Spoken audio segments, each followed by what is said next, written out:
Welcome everyone, and thanks for spending 45 minutes of your day with OpenCorporates and Exiger today.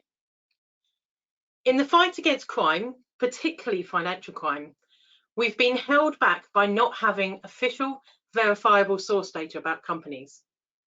And for the past 50 years, black box company data has been gathered to fill the gap between official registry data and what we need and what we're required to know about companies. But this data has its problems. It's often vague about what it represents, and it doesn't provide context about when and where it came from. And typically it served us when we needed to look at third parties, such as customers or suppliers, on a one-to-one basis, although, of course, we had to pay to access it. Fighting financial crime in today's world increasingly relies on technology, leveraging data at scale, automating workflows, and connecting datasets, and supporting decisions where we need to be clear on what basis they've been made in a way that can also be audited in the future. And black box isn't suited to this, and that's why a revolution is underway, spearheaded by OpenCorporates, to bring about white box company data which is fit for purpose in today's anti-financial crime processes, from due diligence processes to reactive investigations. So in the next 30 minutes, we'll cover the scale of the challenge, why black box data holds back our efforts, why white box data is imperative, and then we'll talk about a case study demonstrating how our data is used by Exiger's automated due diligence tool, DDIQ. But we want this webinar to be interactive. So type any questions you have in the questions tab and we'll answer them at the end.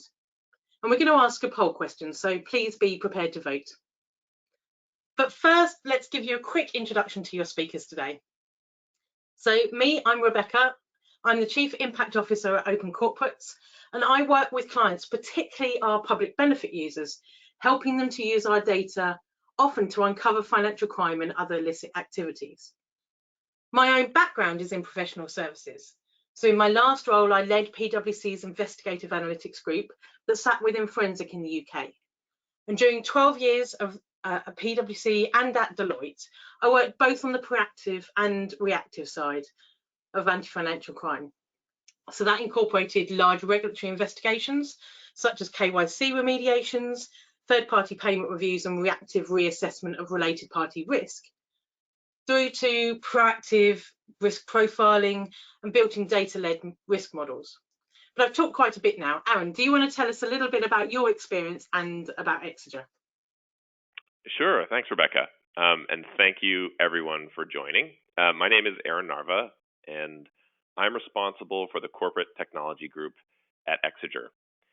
Exiger is a global compliance risk management firm. We provide advice, services, and technology to financial institutions, government agencies, and corporates to help them manage anti-money laundering, anti-corruption, and ESG risks across a range of customers and third parties and due diligence targets. My background is 12 years of investigations and due diligence work at Exiger, Kroll, and FTI Consulting before joining the technology group at Exiger.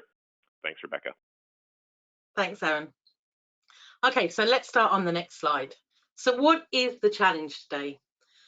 Well, our anti-financial crime processes, much like the rest of our lives, and indeed the financial criminals themselves, have become more data and technology driven. This is partly a response to manage increasingly stringent regulatory obligations, and to do so in both a cost-effective and scalable way. But it's not just about the regulatory aspect. We are expected, not just by the governments, but by investors, media, and the public, to be responsible with whom we engage with, who we supply, who we procure from, and who's in that end-to-end supply chain we have. And we can't just know this now at the start of the relationship or at a periodic refresh. We need to identify changes on an ongoing basis. Have the directors changed? Has the firm been put into administration? What does that new information do for the risk profile? And we can't just rely on third parties themselves telling us. So external data for companies is a critical step in identifying who the company is, who controls it, who benefits, and of course how this is changing, particularly at the moment with COVID. We're in a time of economic uncertainty. And we all know that legal entities are commonly abused as synthetic vehicles or getaway vehicles to hide illicit activity, often with a cross-border spider's web of entities that are really difficult or even impossible to unpick if you're using manual processes or looking at company records on a one-by-one basis. And the problem is that these complex structures, these organizational structures, aren't just for the bad actors. They are prevalent and legitimately prevalent in the majority of large companies as well. So technology is increasingly vital, but it's only as good as the data powering it. And Aaron, before we even get to technology, there's a bigger underlying issue, isn't there, just with the definition of what a business record is? Yes. So when we think about how data impacts financial crime and compliance professionals, I think probably many of the people on this call, and certainly many of my colleagues and folks that I've worked with over the years, one of the biggest impacts is in the area of due diligence, right? Finding out who your customer or third party is, and uncovering risk on that entity to then either mitigate or make a decision. The basic building block of due diligence is entity information, right? But how you work with that information can look very different from one organization to another. So, for example, you might have a financial institution that deals with small, relatively simple businesses. Maybe there is one corporate record or two for a client, right? They're likely to think about the scope of due diligence very differently from a large that deals with big, complex, multi-tiered organizations that are across borders. Or there's another example of a mature compliance program at an industrial company that has to understand the complexity of their supply chain and who they're dealing with from a supplier perspective. Oftentimes, the data that we encounter around entities and the data that we use to define our customers and third parties, this information that we buy now comes with all sorts of judgments and definitions and noise around what that entity is. In other words, someone else has decided what the business is that is connected to this entity. So I have a corporate record, and then I have a business that's connected to it. Someone else is making a judgment about the size or breadth of that business. And that may or may not be accurate. And the bigger the business, the less likely it is to be accurate. I think these days, we rarely have a full understanding of where that information comes from, how old it is, and its reliability. It may or may not include related parties, corporate families, credit ratings, various levels of ownership, judgment or tax information, right? Negative news. The list goes on and on. I think relying on data providers to define the boundaries and limits of what an entity is can create lots of ambiguity around completeness and source. And that ambiguity can lead to risk. One example of this is the beneficial ownership information that can come if you pay for it with a lot of corporate records these days, right? So the availability of this information in reality is quite limited. And if it is available, it is likely to be self-reported. And yet a lot of people are making decisions or evaluating risk based on this information. I'm not saying this is wrong. We have lots of clients and we use this information ourselves. I'm not saying that it shouldn't be a part of any due diligence effort, but knowing how or why it was assembled, but not knowing how or why it was assembled can be problematic, right? I think in an ideal world, we all start with the same building blocks, right? Clear, verifiable, understandable information about an entity that can be reliably used as a basis to bring in information and identify risk, right? However different that customer or third party looks, right? The entity is the base building block. So these building blocks are increasingly available to the public, but getting them and bringing them into one place is definitely a challenge. Back to you, Rebecca.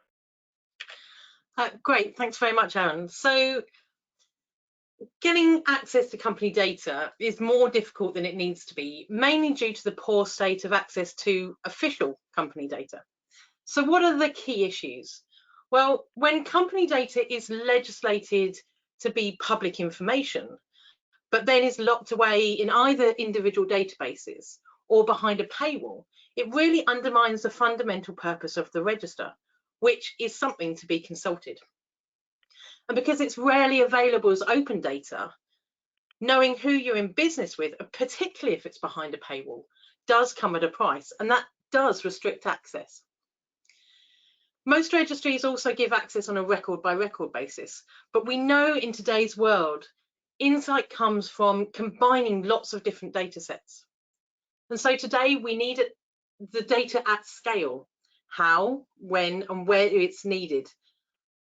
So you can include it in your investigative dashboard, you can include it in your procurement system, and it's fresh at the point that we need to make decisions on it. An ongoing problem is also the issues we see with the data models and the identifiers being used. Particularly surprising, and it always surprises me, is the extent of registries that don't have unique company identifiers that are reused. And that's just one of several data quality issues in the current system, whether that's at a record level or it's systematic. And these really persist due to the lack of feedback loops. And because you can't combine data sets together, it makes it much harder to identify these types of issues. A lot of registries also take active measures preventing the reuse of data unless you can afford the significant sums to do so. And those costs are then ultimately borne through the business information providers to those who need that data. In some registers, we also get a huge amount of information from filings and accounts and industry types, but others provide just the bare minimum of company number and company name. And lastly, the effect of civil society in datasets can be demonstrated by the number of analyses completed once the UK PSC register went online, and that's the UK's beneficial ownership register. Global Witness, for example, they found 4,000 beneficial owners under the age of 2, 5 beneficial owners who controlled more than 6,000 companies, on top of disqualified directors, individuals they thought were on sanctions lists. Feedback loops really highlight issues and help bring reform. And so we monitor access to company data across the world through our Open Company Data Index. And although we have seen piecemeal progress, we have reported in our recent reports that it is really been of variable quality. So these are some of the reasons why poor access to data makes it hard to know who we're in business with, and why black box data has therefore filled the void. But before we go on to that, let's get you involved. So here's the poll question, which hopefully will be popping up soon on your screen. How important is it for you to know the provenance of the company data you use to make risk-based decisions? Is it very important or unimportant? And by provenance, I mean information about how that data is produced. So when it was collected, where it came from, things that can inform you about its quality, reliability, or trustworthiness. So let's have a look at that poll. I think one thing while this poll is going on, to comment on it, I mean, in terms of difficulty to access data, I think getting the data requires the focus of an organization whose sole mission is to do that. In the past, Exiger, when we were early days, we sought to actually go and do this, to go out to all the corporate registries in the world and pull all this information into one place. And the size of the task was it was huge. And so the nuances of that data and how to do that, I think, really makes sense for, to have an organization that is just doing that and then providing that level of clarity and that level of access out to others, with really an eye to the public benefit. I think it's a really key piece of that. Great. Okay, so let's have a look. So looks like just over 61% of you said very important, with another 32 important. So that's I mean, that's really good, and that's really interesting because the lack of provenance has been a key weakness of the black box data that prevails today. So I keep using the term black box, but really what do I mean by that? Well, I mean data that has that lack of provenance that we've talked about. It doesn't tell you about how and where it was collected. And often records, as Aaron has said, are an amalgamation of different sources and time periods. And secondly, it's not transparent, so you don't know when the data was collected. And these two pieces together are really critical because it helps you evidence where the data came from and therefore justify those risk-based decisions. And I've seen in KYC remediations where data that drove decisions was subsequently identified as being out of date or unreliable. But of course, you might not always be able to get that fresh data, or it might not always come from a wholly reliable source. I mean, to be honest, we know that information submitted to an official register isn't always truthful. But the difference is, if you know it's out of date and unreliable, you can take a different approach. You can use an additional process, and you might therefore make a different decision. In terms of proprietary identifiers, they are a huge problem because when you get a proprietary identifier, you generally lose the original identifiers, such as the original registered company numbers, and they're generally replaced by a new foreign key, so a new identifier assigned by the vendor, which has led to so many issues with organizations having vendor lock-in, and it really makes it hard to combine those different data sets. And in terms of the models, we've already talked about the issues about having a vague notion of what a business record might represent.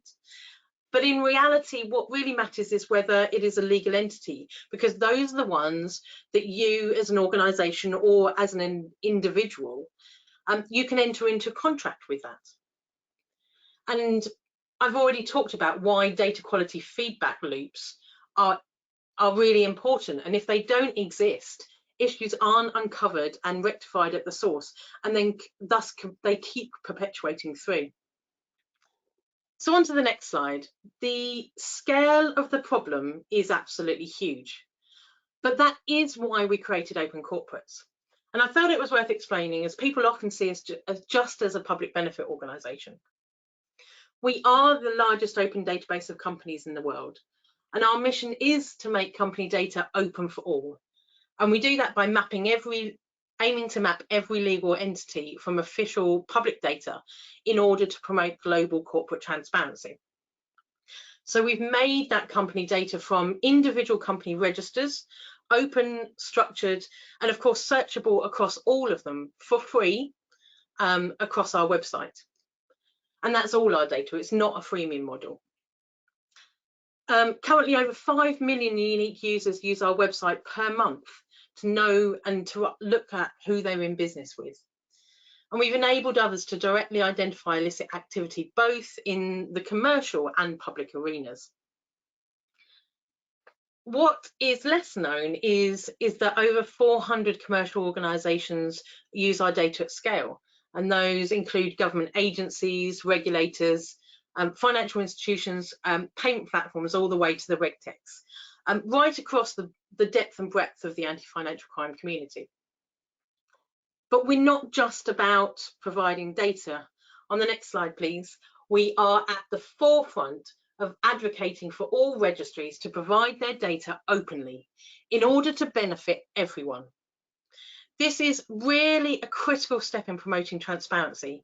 We at OpenCorporates believe it should be easy to answer the question, does this company exist, and what are the core statutory facts that define it?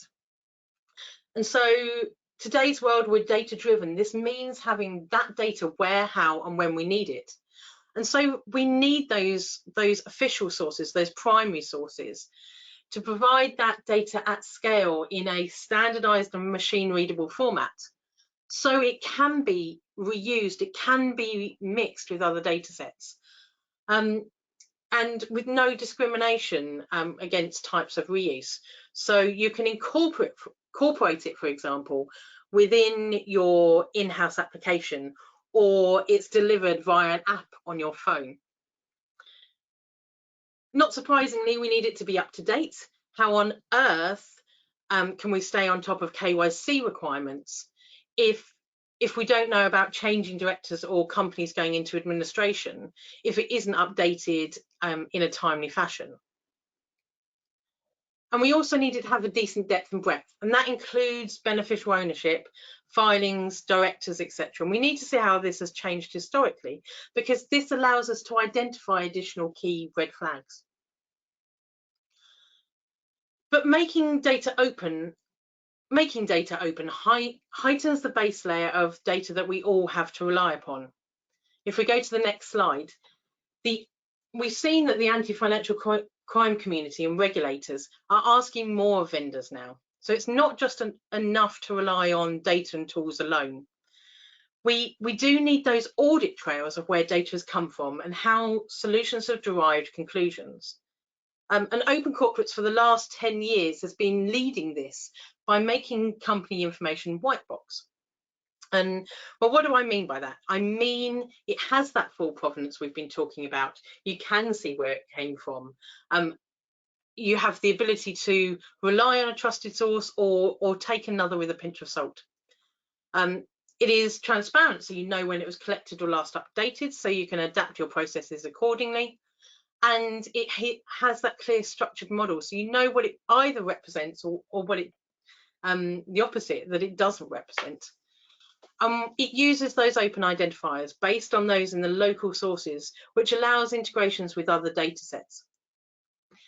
And we've already talked about the many eyes effect, public and civil society investigating it.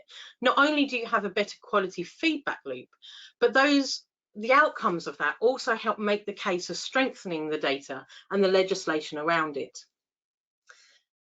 We're already seeing organisations starting to make the move and the switch away from proprietary identifiers. So, for example, the US government is ending its decades of use of the DUNS number and switching to a new open identifier. So applied at scale, white box data enables the automation of that data aggregation layer to support the RegTech solutions in financial crime, which use, or anti-financial crime, which use machine learning and AI to create efficiencies and focus analysts on analysing risk rather than data collection. So Aaron, over to you. Tell us more about DDIQ. Sure. So before I jump into DDIQ, I think it's worth noting here that, you know, as someone who comes from an investigative background, someone who's done a lot of due diligence, trained a lot of due diligence researchers, been trained by a lot of due diligence researchers, I will say for the many thousands of reports and projects that I've been involved in over the years, OpenCorporates is almost always the first stop when you are doing research on a company. And again, that's for anything from a quick check into a company's existence all the way to a deep dive asset search. And I think one of the reasons why researchers do that across all companies, it's pretty standard, is because they know that information is sort of unvarnished, that it's kind of pure in a way, and it doesn't close off any doors to someone who's really going to try and dive deep or just do something relatively basic. So I wanted to add that before I jump into sort of talking a little bit about how we use OpenCorporates. So at Exiger, one of the sort of core things that we provide is a full spectrum of due diligence. And so the full spectrum of due diligence means everything from basic PEP sanctions and watch list searches, all the way up to what we call boots on the ground due diligence, which is generally a human intelligence level of report, right, for a very high risk situation. So we provide that full spectrum of due diligence. Now, of the diligence spectrum, we have automated due diligence reports. And while OpenCorporates serves an important part of all our due diligence, it's really key in our automated system. And that automated system is called Due Diligence IQ or DDIQ. Now, in order to understand how we use that data, you need to understand a little bit about how our system works. Essentially, the system is designed to mimic the steps that a researcher would take when doing an enhanced due diligence report. Right? Broadly speaking, step one, verify and identify a subject. Right? I need to go to a corporate record. I need to find personal identifiers to know that I'm doing my research on the right entity. Right? Step two, use that information as a basis to then go and conduct public records research. Right? So I'm gathering information, and then step three is synthesize the risk. Right? Identify the risk and synthesize them into a digestible format. So we've automated this process on the basic end of enhanced due diligence, right? And to automate this process, the seed data, which is the name or address that we get from a client, and maybe it's more. Nowadays, we love to get website and all sorts of other stuff, but the basic stuff is name and address, right, as an example. That data goes through a series of automated steps that rely on a diverse data set beyond just corporate records, of course, as well as natural language processing and machine learning techniques. So very quickly and from a high level, the first step is pulling in what we call trusted information about that seed data, right? So I've got a name and an address. What else can I pull from my data sources that I can rely on, right? And usually that's corporate record type information. Sometimes it's regulatory information, but usually it's corporate records. This is one of the most important parts of what we do, right? Trusted data sets are data sets that we feel offer the most reliable, accurate, and up-to-date information, but also clarity about where that information comes from. The best place to get this data is from an official corporate registry, not to buy it from an aggregator or reseller, right? So historically, this was done manually, but increasingly, access can be achieved at scale and across jurisdictions. And this is where OpenCorporates comes in. They help us with this process. So by reliably accessing this trusted corporate data, we're able to automatically assemble a reliable basis of information about companies and feel confident as we move on to the next stage of our process. And that we are doing so with a clear understanding of what we can trust and what we can't trust. So the next stage of our process is to query a great many structured and unstructured data sources. So that could be regulatory sites, PEP sanctions and watch lists, but it's also the open web. It's also any kind of unstructured data that we can put in our system, right? Unstructured data just being written word. We have many proprietary and also premium data services that we and our clients partner with that we bring in. And basically, we pull everything back from these systems that we think could be remotely connected to our entity. And it can often be many gigabytes of information, many different languages, information formatted in many different ways, also unformatted information, of course, which is unstructured information. So once we have this information inside our system, we use natural language processing and machine learning to do two important steps. Right? The first step is to associate content, right? So we read and understand the content in context to say, is this entity the entity we are looking for, right? Right. And the second step of that is, what is the risk, right? We want to identify risk. So what is this article talking about? What is this piece of information telling us? And does this risk that we've identified in here pertain to my subject, or does it pertain to something else, right? So as a result of these steps, we're able to identify risk events rather than newspaper articles or blog posts or regulatory releases. We're bringing back actually things that have happened rather than just bulk data. And this allows an analyst to quickly make a decision based on the actual risk, not based on the number of newspaper articles or other information that's coming back. I think just to close this out, I think another key part of what we do is we provide transparent audit trails for our research, right? For our automated research. So what are the building blocks of this due diligence report and how are they used, right? OpenCorporates values sit squarely there. Because we know what we are getting and where it comes from, we can use and classify other data to appropriately fill gaps and understand why we're filling gaps there, right? The result of this is the ability to transparently scale due diligence and risk identification across thousands, hundreds of thousands or even millions of customers or third parties. This is a much more sustainable approach to due diligence. It's much more reliable. And what it does is it helps push human effort away from this kind of aggregation and identification research to actually making decisions and mitigating risk, which is really, at the end of the day, what we can't have computers substitute for. So that's the DDIQ use case. I think quickly also, because we're going to talk about it, the application of this technology has significant implications in investigations, right? Large-scale investigations. Parsing unseen relationships at scale can be done confidently if you have sort of those same right building blocks. Rebecca, over to you to talk a little bit more about this. Yeah, thank you, Aaron.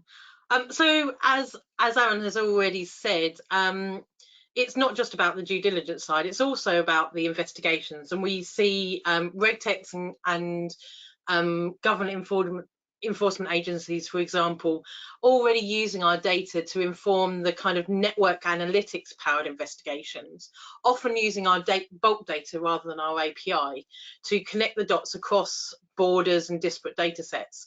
So whether that's internal transaction data or external, often people talk about negative news at the moment, or even shipping manifests. And you can gain insight by finding connections between those spiders webs of legal entities, the offices from them and the addresses that simply wouldn't be possible otherwise, particularly when it includes that kind of that time-based and that historical information about what that company looked like in the past, for example. And on the diagram, here is an example where the red, purple and pink links were the connections brought in by using OpenCorporates data on this particular data set. So on to the next slide, white box data benefits us all. It's not just about efficiencies and risk within our own organizations. We all stand to benefit from the white box data revolution. So we provide our data for free to journalists, to NGOs and others who use the data for social good. So at the moment, there's lots of work being done by lots of different organizations on the data that's been released by the US Small Business Administration about their COVID programs. And particularly there's a lot of more work about to come out because they've just dumped another data set at the end of last week. So, for example, the Miami Herald, Bloomberg News and Anti-Corruption Data Collective all took a look at that data against OpenCorporates. And so, for example, the Anti-Corruption Data Collective, they just looked at one specific thing, which was loans that existed after the cutoff time. They identified circumspect loans of between $20 and $50 million to businesses that don't appear to have existed before the crisis. So one example received between $1 and $2 million a loan 8 days after that business was registered. And a lot of these new businesses also had owners with troubled financial pasts, personal bankruptcies and others with convictions for fraud. The point is, if we can get this global open white box data, we increase the baseline standard that we all can work from, whether that's public benefit or commercial. And Aaron, you had a view on this as well, didn't you? Yeah, I just think, it comes down to the same sort of basic building blocks, right? If we're all working from the same baseline data, then we'll be speaking the same language. Journalists will be speaking the same language to each other. They'll have the same assumptions about the data that they're working on. I think it's really valuable, and I think OpenCorporates should be lauded for its, the provision of its data to public benefit and journalists. I mean, I think it speaks for itself. I can tell you, listening to the PPP news, I would love to work on that project to go after the folks who abuse this program. Just from an investigator's mindset, I mean, it just sounds like fun to me. So anyways, I think that's an important thing to mention. The shared understanding of the basic building blocks will help us all get transparency in the public sector. Great, thanks. And I'm with you. I'd love to be on the investigations teams looking at some of this data, and I really hope other jurisdictions like the UK follow the US's lead. So let's open up for some questions. We've got a couple come through. The first one is, does OpenCorporates provide data through any other means other than the website? Yes. Access to our data, as I said, is available to everyone on the website. It's not a freemium model. Everything that we have is on that website at opencorporates.com. But we provide access via structured data. So that's an API, which is a computerized way to interact with our data and pull that data back into your systems, or bulk data. So DDIQ, for example, uses our API. Some other organizations, such as governments or particularly people who are doing network link analytics, use our bulk data. It depends very much on the use case. Is the use case to look for specific companies and individuals and then work out through that? Or are you using it to drive insight against the kind of the whole population of suppliers or of customers, for example, that you have within your organization? So yes, lots of other means you can access the data. The next one, I think this one's for you, Aaron. If open white box data is increasingly available to large organizations, what does that mean for more traditional data providers like Dun & Bradstreet and others? Wow, great question. This requires an answer to this. I think, I'm thinking about different ways to answer this. I think just stepping back, if you look at the world of due diligence and you look at the information that's available and increasingly available, right? You can pretty much say everything is available, right? Everything from corporate records to very personal information about people. It's all sort of accessible and increasingly accessible to just about anyone. You don't have to be a specialized organization to get this stuff. I think at scale you definitely do. You don't have to have necessarily a special skill to get this information, right? And I think historically, a lot of data providers have benefited from the fact that it was just impossible to get this stuff. I think companies like Dun & Bradstreet and companies, like Bureau van Dijk and many of these data companies that provide this information, right? What they're selling is available out in the web if you really want to get it to everyone. I think what they've done a good job of is, and what they can continue to do a really good job of, is sell that value on top of it, right? So Dun & Bradstreet has a very valuable credit score, excuse me, right? And that's value that comes from their analysis and their take on the data, right? So to the extent that we have these big data companies providing information that's sort of already out there in the public sector, right? Their value will be, what is their take on it? How do they look at this data, and what does that data tell them that's a unique insight to them, right? Credit score is one thing. Other kinds of risk, supply chain risk is in there. But again, coming back to the transparency piece, I think they need to be really, and they have been generally, pretty clear about where that other sort of judgment call comes from and how they're making that judgment call. So it's an interesting question. I think, information is no longer sort of like the commodity because it's there. Or I should say information is the commodity, but it's free access to everyone. What is valuable is how people add layers of analysis or analytics or understanding on top of that data. So I think that's where we're already seeing them go, and I think that's where big data companies are going anyways. Thanks, Aaron. Okay, so the next one, it was more an FYI. Data can be mitigated, altered from the physical source of its hosting jurisdiction to what's readable on your screen. I absolutely agree that there's potential for issues around that, and absolutely that's why open data via structured data, whether that's API or bulk data directly from sources, is really important. The next one is DDIQ. OpenCorporates are used for client onboarding at law firms, investment advisors, investment banks. The short answer is absolutely. From an OpenCorporates point of view, yes, either using our data directly from us or using one of the RegTech tools that we provide. So absolutely. Aaron, do you want to add something to that from your point of view? Yeah, I mean, definitely yes. I mean, our technology is used for everything from, looking at a vendor, for example, looking at a supplier, doing KYC on a new client at a bank.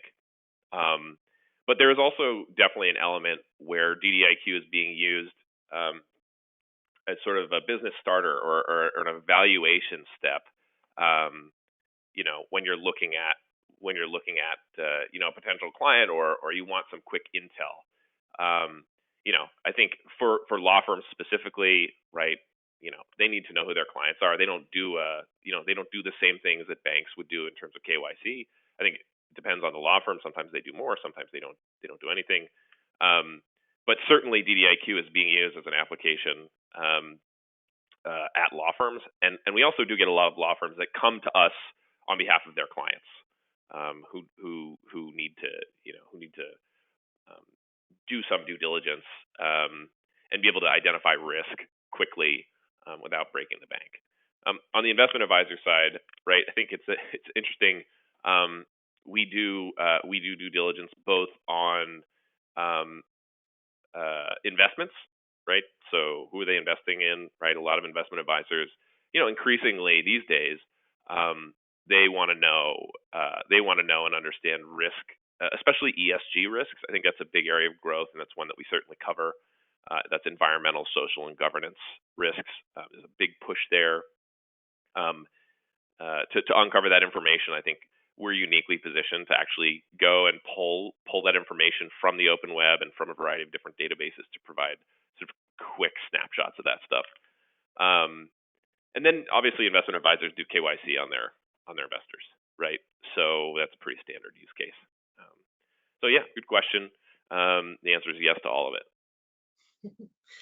Thanks, Aaron. And actually, on the ESG risk, there's some really interesting kind of public benefit organisations such as Trace Finance who have built some really amazing network tools which use our data, and that information again is freely available on the web.